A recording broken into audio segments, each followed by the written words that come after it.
Elder, how does divine illumination come?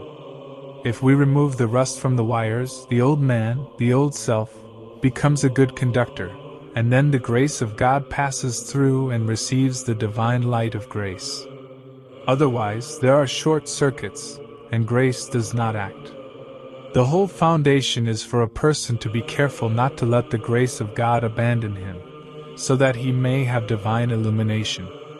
Because if there is no divine illumination, everything is lost. Just think what Christ endured with the disciples before grace overshadowed them. They were earthly.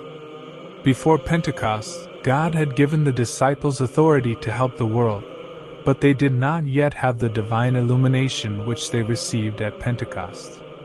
Even though Christ told them that he would go up to Jerusalem and be crucified, they thought that when he went to Jerusalem he would become a king. They thought in human terms. That is why they were concerned about who would sit at his right hand and who at his left. The mother of the sons of Zebedee even went and asked him to place one of her sons at his right and the other at his left in his kingdom. But from the day of Pentecost, when Christ sent them the Paraclete, the Holy Spirit, the apostles had divine grace permanently. Before, they experienced divine illumination only occasionally.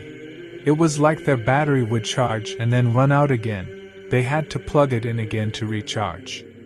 It would run out again, and again they would need to plug it in. When he sent the Paraclete, they no longer needed the plug. It's not that we are better and they were worse, but we live in the time of grace, and for that reason we have no excuses. We are baptized, we have the Comforter, Paraclete, we have everything. At that time Christ had not yet been crucified, and in a certain way the devil had power and could easily lead people astray. But after the crucifixion, Christ gave everyone the possibility to have divine illumination. Christ sacrificed himself and set us free. We were baptized in his name. The plug is always connected. Now it is we ourselves who cause the current of divine grace not to pass, because we leave our wires rusty.